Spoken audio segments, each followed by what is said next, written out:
leaders are struggling. They report increased stress, diminished trust, a weakening sense of purpose. Leadership from the outside sometimes looks very attractive. If I work really hard and I get advanced, I'll be in the C-suite one day or I'll own my own company, and it looks very glamorous. But the reality of leadership is... All right. Hey, today I'm honored to welcome Jim Kouzes to the show. Jim is one of the foremost thinkers in the world on leadership and the co-author of one of my all-time favorite books, The Leadership Challenge. And believe it or not, now it's in its 7th edition. It's sold over 3 million copies, I think, now. And it's worldwide. I think it's been translated in over 20 languages, so it's really good. And Jim did the work with Barry Posner, and they introduced the 5 practices of exemplary leadership, which we will dive into a little bit today and talk about those. But the great thing about those principles is they are evergreen. They have stood the test of time, and they've inspired countless leaders to achieve extraordinary results. And so, Jim, thank you for joining us today, and it's truly a privilege to have you here. Well, Preston, thank you very much, and thank you for that gracious introduction. Hey, thank you. Hey, before we get started with some questions, I've got some probing questions to ask you today about the book and your thoughts on leadership today. I want to talk about how you and I got connected. And so, obviously, the book and did it. I want to share with the audience that my brother, Jeff, and I used to meet on Saturday mornings before there was FaceTime, before there was virtual calls. We had a conference call. And I put my phone on the desk, and Jeff would do the same. He's in Colorado. I'm in Atlanta. He works for a small company. I'm working for a Fortune 100 company, Coca-Cola at the time. And we both got a hold of this book. And Jim, we would sit on Saturday mornings, and after we had read a chapter, we would talk about the principles and how would we apply those in the workplace and how would that change our thinking on that. And funny enough, Numerica Corporation was our family company that my brother ran. And I was there recently before we sold, and there were copies in the library of Leadership Challenge. And he would use it for onboarding. Being the president of the organization, he would take new associates through the content to help set up the culture and engagement. So it was fantastic. I also had a chance to use it myself at the Coca-Cola company and had the opportunity to lead a couple of engagement teams. And our audience may or may not be familiar with the term engagement, but employee engagement really is the discretionary level of effort that somebody's willing to put forth based on the relationship with their manager or their environment. And so I led a couple teams, and as I took those teams to turn those things around, I used this book, and we would do an icebreaker before all the meetings and talk about what people glean from it. So it's had a huge impact on me and so many others that are out there. And I'm just tickled pink, I guess. I say that sound a little bit nerdy and goofy to say that, but glad to have you. I consider you a mentor from a distance and through the book, The Leadership Challenge, and then also a hero. So thank you for all that. Well, now with that pedestal, Jeff, and thank you. You bet. Now with that pedestal I put you on, we got some questions for you, right? Oh, knock me off now. So, okay. And this is totally off script. I had some other predetermined questions that I sent you, but I pulled something out there. This is really from the headlines today. I got an email from Development Dimensions International. It's DDI. And they do, I think, every couple of years, a thing called Global Leadership Forecast. This is for 2025. And it goes through and they talk and they could survey about 10,000 leaders across the world. It is international, 50 different countries. They've got 24 industries represented and 2,000 organizations. So it gets a real deep dive onto what's on really the minds and the hearts of folks from a leadership perspective. But there's something, Jim, that I read that caught my attention, more than the statistics in the report and everything else. But I wanted to read real quick this paragraph to you to kind of set this up, let the audience hear it, and then ask you the question. You ready? Yeah, I'm ready. Okay, here we go. So it says, leaders are struggling. They report increased stress, diminished trust, a weakening sense of purpose, and inadequate development for their expanding responsibilities. And this crisis is self-perpetuating. As the role becomes more demanding and complex, current leaders contemplate leaving their leadership role altogether, get this, while the younger generations view these positions as increasingly undesirable. I think the millennials that are listening to this right now, they think these things are undesirable, and leadership is. They go on to say this. They say the talent pipeline is at risk precisely when effective leadership matters most. This presents a troubling reality. This is the question I want your help with today, your insights. Why would anyone want to be a leader today? Why would anybody want to lead today? As I told you previously when we were chatting before the call, I tried to download that report, and there must be such demand for it that it took so long that I had to quit, and I'll go back tonight and try to download it. So I want to dig into the details of the report. I want to look at the numbers. But DDI is a company I know very well. I've known their research for years. Every year I download this report from them to help inform me as to what is happening out there in the world of leadership development. And so I trust and respect their findings. And we've known for quite some time, Preston, that young people less and less are not wanting to assume leadership roles for the precise reasons. It's 24/7 work, particularly if you get into the more senior ranks of leadership, as you did. Your phone can ring at any time of day. The challenges are immense.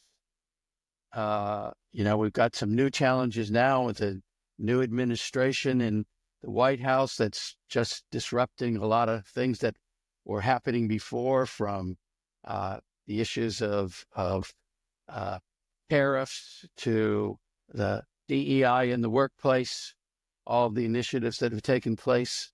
So it's a very, very challenging job. Leadership from the outside sometimes looks very attractive, right? You get to be if I work really hard and I get advanced, I'll be in the C-suite one day, or I'll own my own company, and it looks very glamorous.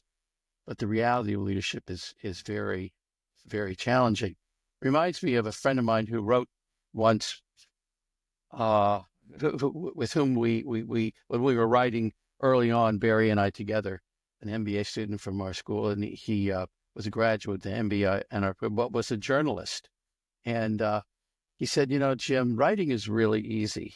All you have to do is sit down at your keyboard and wait till blood appears on your forehead. That's true. I think the same thing is true of leadership. Oh, that's true too. It's really easy. All you have to do is wait till you get to your office, wait till blood appears on your forehead. The challenges are immense. And one of the things that is it becomes stressful to a point where a growing number of people are not desiring that role. So I think it's a serious, important question not for me to answer, but for anyone who wants to be a leader to answer. Why do you want to be a leader? Mm-hmm. I think understand the struggles, right? But if you take some of the younger, more well-known leaders younger leaders today, they want to make something happen. They want to make something extraordinary happen. They want to change the way things are. And one of the things Barry and I learned very early on in collecting personal best leadership cases from thousands of people, analyzing them and coming up, that's how we developed the 5 practices. I could talk more about that later if you'd like. But we found that the single most important learning from those personal best leadership cases was that challenge was always present in the personal best. We never do our best unless we're challenged. And so I would look at it quite differently, perhaps than the report might lead us to think about it. Yes, it's stressful. Yes, it's difficult. But extraordinary things happen under those circumstances. You can never do anything extraordinary by keeping things the same. So if you as an individual want to make something extraordinary happen, change the world, that is a challenge, and challenge is the opportunity for greatness. And so that's how I would advise young people, that you have to look at these challenges as opportunities. And if you want to innovate, if you want to make extraordinary things happen. Yeah, that's so true. It's the cauldron of adversity that creates the best in us and pulls out the best in us and others, right? And that's where those extraordinary things come from. So absolutely, thank you for reframing that a little bit, because I think if you, to your point, Jim, if you're looking at the millennial generation and folks that are listening to our podcast today, they do have this strong desire to make a difference. They want to make a positive difference in the world. They have causes. There's things that are important to them. And I always encourage people to become redemptive influences in the workplace, to use their talent, skills, and abilities to make things better, to do that change and be exactly what you said. I also think that thinking through this, what role do you think somebody's purpose or meaning and even calling to be a leader play in their consideration about maybe the why I should be a leader? Reminds me of a story of a young leader we interviewed for our book, Everyday People, Extraordinary Leadership. During the pandemic, we wrote the book. We started to write the book before the pandemic, and then the pandemic hit. And so we were able to gather a lot of stories. Again, going back, the way we begin, Preston, our interviews with leaders is tell me a story about your personal best leadership experience.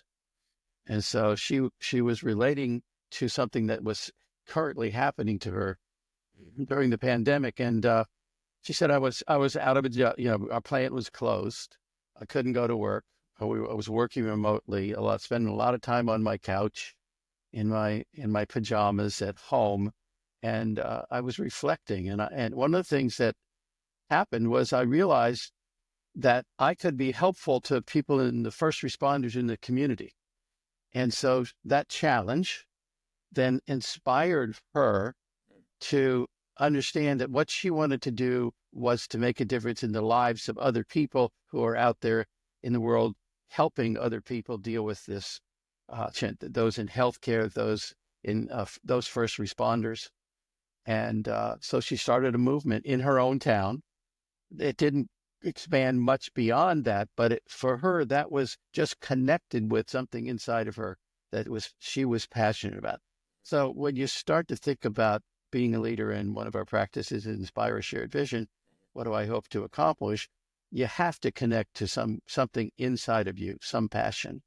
I could talk about my own beginning, but I was connecting with something when I started doing this work that I'm still doing today, that I really felt strongly about, and that was making a contribution to developing the skills and abilities of other people so they could do extraordinary things. Yeah. It wasn't about me. I wanted to help other people develop themselves so that they could do extraordinary work. Let's go there a minute. Tell me, what was the catalyst for that? What's the origin story, if you will, of Jim Kouzes and how you got into this? Well, we have to go way back to, I was an Eagle Scout. And as an Eagle Scout, I was asked, along with 9 other Eagle Scouts, to serve in John F. Kennedy's Honor Guard. And so if you can find an old black and white photo of John F. Kennedy's viewing stand on Pennsylvania Avenue, I was standing beneath him and some of his cabinet and his wife, Jacqueline, and very cold January day. And I had recalled previously what he said was about, serving the country. Ask not what the country can do for you, but you can do for the country. And I something just sparked in me, and I said, I want to be of service. My dad was in the civil service. My dad was worked in the government his entire career, retired as Deputy Assistant Secretary of Labor, and worked his way up. And so I grew up in a family of service. My mother was a housewife, but was a volunteer, like many were. United Nations Association. We had people from all over the world come over for dinner from time to time at our home. We had foreign students live in our home. So I joined the Peace Corps after university. And I went off to Turkey when I taught school while I was there. And what I realized is, while I wanted to be of service and I thought I wanted to be a foreign service officer, that was a calling I thought I was hearing. And so that was the Peace Corps connection. But what I really found I connected with was teaching. And so I came back to the Peace Corps wanting to be a teacher, but I didn't have a credential to be a teacher. You have to have a teaching credential to be certified as a teacher. Sure. So I looked for a job somehow in that space and found a job in the Community Action Program Training Institute doing communication skills training, training of trainers, team building training as my first job back in the States in 1969. And I found that I just had a passion for it. I really loved doing that kind of work. And that led me then to several other jobs in that role, and started writing a book when I was at Santa Clara University with Barry Posner. But it all started back with being in John F. Kennedy's honor guard as a boy. And amazing. So a leader, a president of the United States, John F. Kennedy, you have the opportunity to be exposed to his thoughts, his speeches, his inspiration. That puts a spark in you that ignites, that's impacted so many other people through it. It's amazing. And so the reason I bring that up is not to pat you on the back, which I obviously should, but is the idea that leaders, you have an incredible impact on the people around you. And you never know when a Jim Kouzes is standing near you that might take that spark and pass it on, right? Yeah, absolutely. So strong. Hey, how did you and Barry meet? You said at Santa Clara. How did you all decide to partner on this? Well, I joined Santa Clara University after being at San Jose State University directing a community development program, a grant program at San Jose State. Dean of the Business School, Andre Delbeck, asked me to join. And I was in my office unpacking my boxes the first day at Santa Clara University as the director of the Executive Development Center. And I knock on the door. And I turn around and there's a tall guy, 6'3", standing in the doorway, and he says, "You're in my office." I said, "What?" I thought, "I'm sorry." He said, he laughed and he said, "I'm Barry Posner. This was my office." Very nice. If you have any questions about the university, you'd like to go to lunch, go to the faculty club, or introduce your faculty member, please give me a call. And I said, "Thank you very much, Barry," and I did. And he and I found that we had some common interests. It was initially around values and shared values, and Barry invited me to collaborate on a paper he and Warren Schmidt were writing on shared values make a difference. And that was the start of our work together. That grew into examining leadership in general, not just values specifically, but leadership behavior. And we were working at the time with corporate culture and excellent companies. Tom Peters had just written the book In Search of Excellence with Bob Waterman. And as a director of the Executive Development Center, I invited Tom over and to do a seminar. And he and I and Barry did a seminar in February 1983. So Tom was speaking on In Search of Excellence. Day one, what were Barry and I going to do? Well, there was a famous guy now with a book, and it was having a big impact. How could we top that? What could we do? So we decided to speak not on companies, but on individual leaders. And we had done some work initially on thinking about that topic, but we decided to ask everybody who came to do pre-work. And the pre-work was write a story that you're going to share with other people on your personal best leadership experience. We gave them a few questions to answer, probing questions to answer about that. Everybody came, there's about 60 people, and they broke off into small groups to tell their stories to about 5 or 6 other people. And then they came back with reports from their small groups written on flip charts that were taped along the walls of Kenna Hall in Santa Clara University. Okay. And they all walked down the hall, and we asked them, look, do a gallery walk by and see if you see any commonalities, not just with you, but all of these groups of people, all these others. And everybody came back, and just like me and Barry, we said, aha, there's something in common across these lists. When people are talking about doing their best as leaders, they tend to say some very similar things. They maybe use different words. Instead of teamwork, they might use, well, we collaborated or we worked well together, or instead of saying, we inspired a shared vision, they said we had a clear sense of what we wanted to accomplish, what contributions we wanted to make. There was a challenge, they talked about all of those things. And we said, there may be something here. And that was the beginning of the exploration, turned into a research project. We collected about 1,000 cases. We did multiple interviews.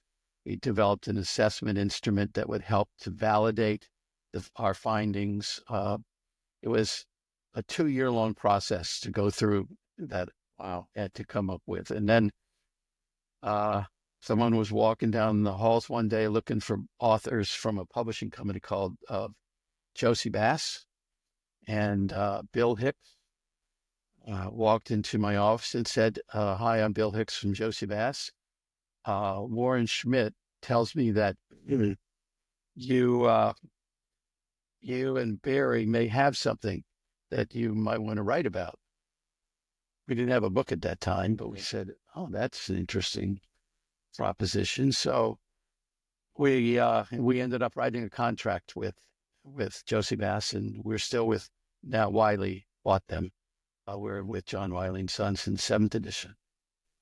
It's awesome. Long yeah. story. Oh, no, that's good. But I think people need to understand that this didn't just happen overnight, right? And there's some, I would maybe say serendipitous or divine intervention or whatever that pulled you and Barry together.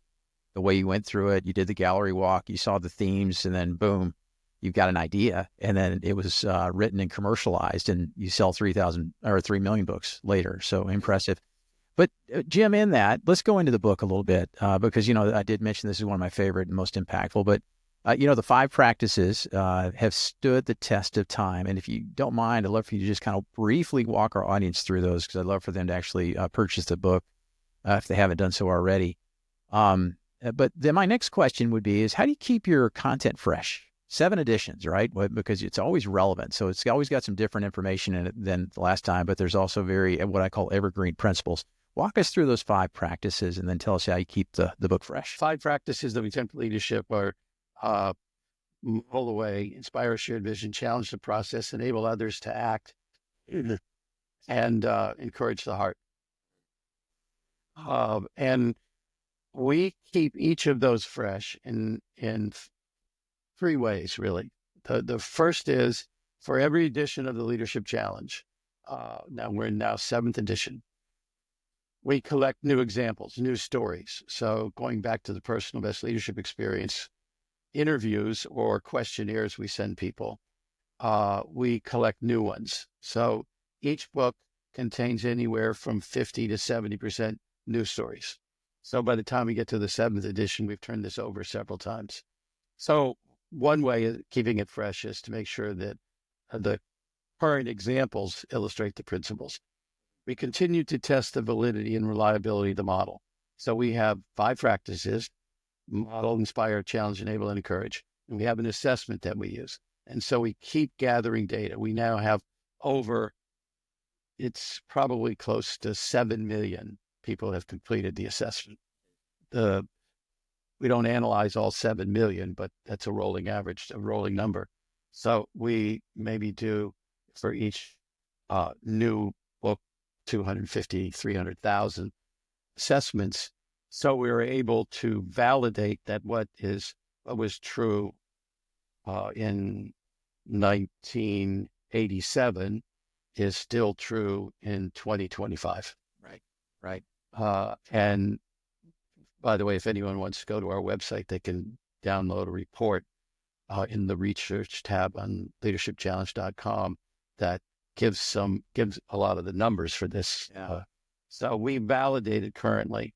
And then we also make sure that, because times do change, that the applications of this are relevant for that period. So we intentionally make sure that it's still relevant by gathering news stories, collecting evidence, and making sure that the practical side of this is current.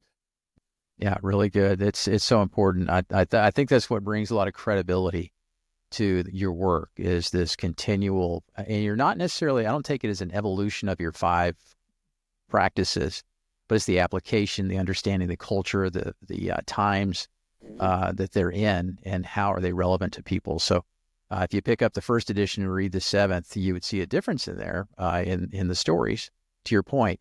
But why I loved reading it again is because you get those fresh ideas and thoughts from other people. So that's really good. Love that.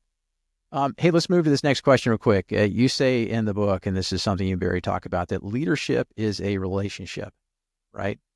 So if you're a millennial listening today, how can young leaders embrace this concept in a world dominated by technology and remote work? This idea that leadership is a relationship. It's because it's a relationship, it's the quality of that relationship that matters the most. And so making sure that whether you're leading a team of 5 people, whether you're leading a division of several hundred, whether you're leading an entire company, relationships matter the most. And the fundamental building block, the foundation of those relationships is trust.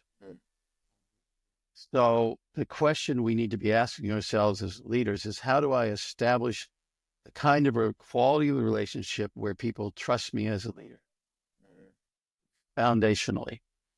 And so we always ask, do you trust people more you know well, or someone you don't know at all? And we trust people more whom we know than we don't know. Oh, sure. And of course, there may be people that you don't trust at all, but for the most part, we tend to trust more those people we know well than we don't know at all. And so it follows then that whether you're a millennial or a boomer, whether you work in a very small team or whether you work in a very large organization and you're responsible for thousands of people, you have to focus on strengthening your relationships in order to make extraordinary things happen. Now, when we didn't have this kind of technology that we're using right now, and we had to be face-to-face with other people or in small groups in order to build those relationships, we have new technology, and we can, again, looking at trying to reframe it, we can look at technology as a barrier to creating relationships, or we can ask ourselves, how can I use this technology to build better relationships? Because that's got to be your focus as a leader, building that foundational relationship based on trust. So one story, Sean McLaughlin, again, going back to the pandemic, Sean McLaughlin, he was running a fairly large part of an organization, but I think the story still applies to whether it's large or small. He said, I used to, as a vice president, I used to, have once a year town hall meetings with all of my folks, and I'd get to interact with everybody. But when the pandemic happened, I couldn't do that anymore. I couldn't, do that kind of thing anymore. And so what he turned to was twice a week check-ins virtually. And during that twice a week check-ins virtually, he would be able to gather larger groups of people, smaller groups, but split that large group up into smaller groups. And he found, he said, that I was able to connect better with what was really going on with the people I was leading when I did it virtually than when I could do it, in these large gatherings that I typically have. So he turned that technology into an opportunity. And one of the things that always has stuck with me that Sean said, he said, it was now possible for me to see how people were really feeling. I would look at people on the screen and I could tell some people were just checked out, or some people were really struggling, or some people just didn't look well. And I would make a point to follow up with each one of those individuals personally and have a conversation with them. He said, I would never have done that had I just had these large gatherings of folks. So I think we can, again, reframe and say technology can help us. How can I use this to build relationships? Yeah, so good. Build that trust, the currency with the teams and leadership. That's a key for us. I love you. You're flipping and flipping the script and reframing things, right? From barrier to opportunity. And I think that's the right way to look at things. Well, I think that's a follow up, Yeah. So we use the technology that way, but then we have to make sure we communicate certain things to other people. And, I always remember Ron Sugar's comment to us when we were interviewing. He said, do the people you lead know who you are, what you stand for, and why they ought to be following you? So every young leader ought to ask themselves that question. Do the people I lead know who I am? Do they know what I stand for? What's important to me? what values I hold. And this is the really tough question, and why they ought to be following me. That's so good. Yeah, those three questions are, I guess those will help people understand about our original question about why leadership, right? And then looking at from those that are being led's perspective and to answer that question. And if you have a hard time answering that question, those three that you just did, then that might help you draw some conclusions. Really good. Hey, let's. I did want to just real briefly to the 5 principles, Jim. Which one do you think is the most critical for leaders to focus on today? I know we just talked about the importance of trust and relationships, but out of those 5, what would you say if I'm a emerging new leader? Which one should I focus on right now? Well, again, to reframe the question, Please. Can leadership is a pentathlon. There are 5 events in a pentathlon, and you have to participate in all 5 in order to complete a pentathlon. So there are 5 practices. If you, again, empirically, if we take 1 away and there are only 4, you can't explain as much of the variance in why people are engaged at work, why people will put forth discretionary effort to work. So let's take away 2. You get down to 1, you're not explaining very much. So we would say you have to participate in all of them. You may be stronger or weaker, but your aim is to get strong at everything. So you can participate as effectively as you possibly can. So what we would recommend is you do an assessment, find out how well you are engaging in each of the practices of exemplary leadership. And then, yes, work on, continue to use those strengths as you build your skills and abilities and competencies in the others.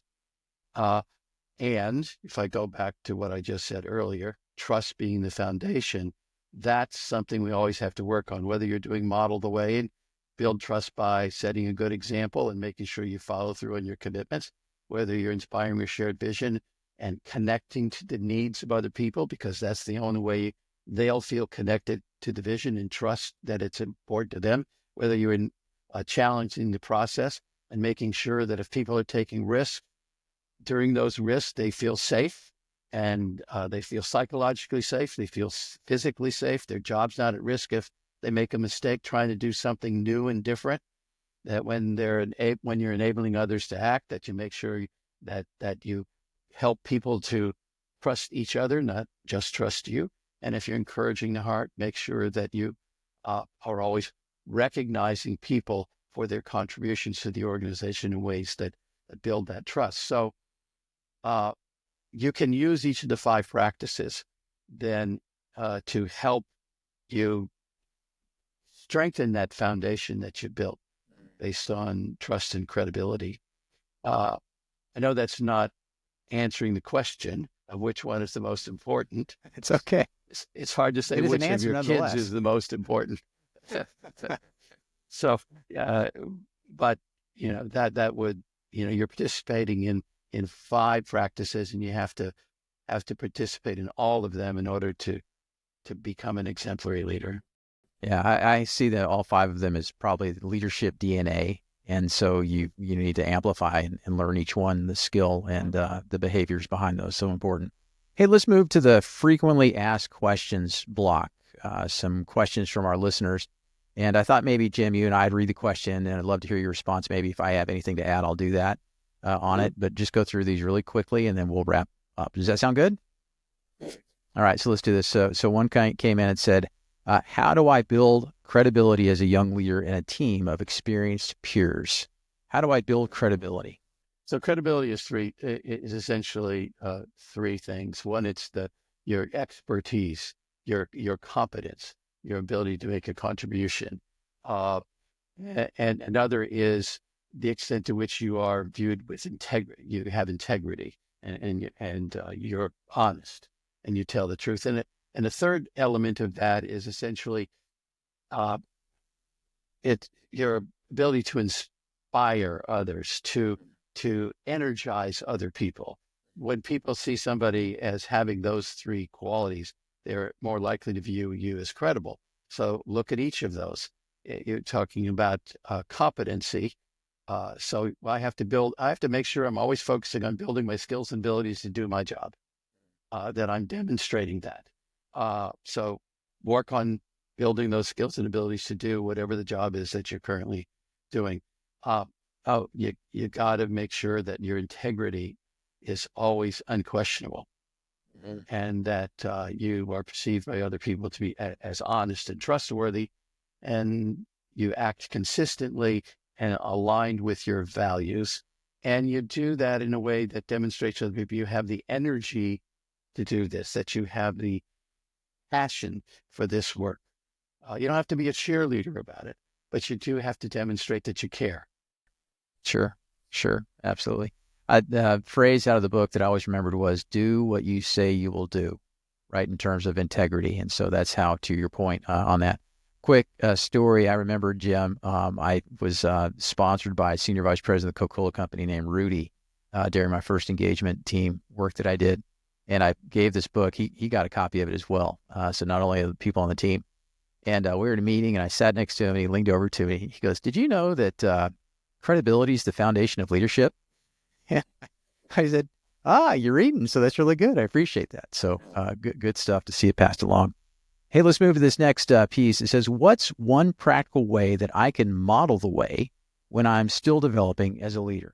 Model the way, going back to the previous discussion, going back to the way, as you said, is doing what you say you will do. DWYSYWD for short, DWYSYWD. Right. And it has two key components, again, the say and the do part. So one thing is make sure that if you make a commitment, if you say, I'm going to do something, that you in fact follow through and do it. We're 3 strikes and you're out culture. If I say I'm going to do something, I'm going to be there on time for a meeting, and you're late for the meeting. The first time people say, well, everybody messes up. Everybody can be late now and then. Second time, well, slow learner. Third time, your credibility shot questioned. Oh, yeah. It's gone. Yeah. So you got to make sure that when you make a promise, you follow through, your commitment, you keep it. And so that's the say part, that you make sure that when you say this, you know you will follow through. And the second part is following through. And it's all in the little things. It doesn't have to be showing up for a meeting on time. It's not a big thing. But it can become a big thing if you don't show up for a meeting on time several times in a row. That's right. That's right. There's one of my managers gave me, I was doing a performance evaluation, and the word he used for me, and not patting myself on the back, but I thought it was an awkward and odd comment, but he said, Preston, you're consistent. So I was like, well, I don't know if consistent is a good thing to be. And then I thought about it later, and that just what you said, right? It was dependable, consistent, and I tried to share that and model the way with my team that I had on that. So consistency is a key leadership, I think, attribute. Okay, really good. And last question, I thought this was a great one. How do I inspire a shared vision? You've already talked about shared vision, but how do I inspire a shared vision when I'm not in a formal leadership role? How do I do that? Yeah, recalling the story I mentioned earlier about this leader we wrote about in Everyday People, Extraordinary Leadership, sitting on a couch and connecting with people in her community and wanting to be helpful to first responders. That wasn't at all something that she was doing as a formal leader. She wasn't going to be a formal leader in that situation. So we have to, I think about leadership in ways that aren't necessarily attached to position. Mm-hmm. It's a set of skills and abilities that you can use at home. You can use them in the workplace. You can use them at school. You can use them as a volunteer. You can use them in your neighborhood. And so as you think about these 5 practices, don't think about, well, it's only if I have a formal role. How can I use this on a committee I serve on at my local church or my local community organization? How can I put to practice the model, inspire, challenge, enable, and encourage in a way that will help me as an informal leader in this in this role to make a contribution and to help other people get extraordinary things done?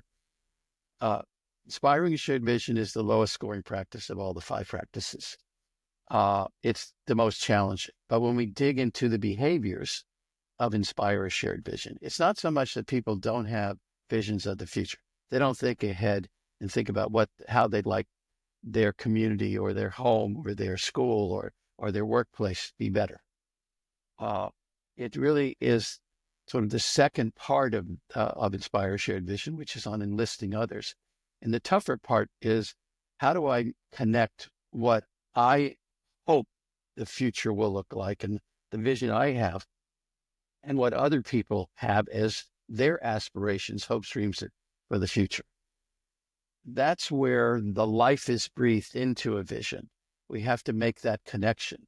So as a young, informal leader, young or old, think about not only what you hope to accomplish, the ideal and unique image of the future you have for your team or your project or your organization, but rather what do others hope will happen in the future while they're also working on this same project or in this same team or organization.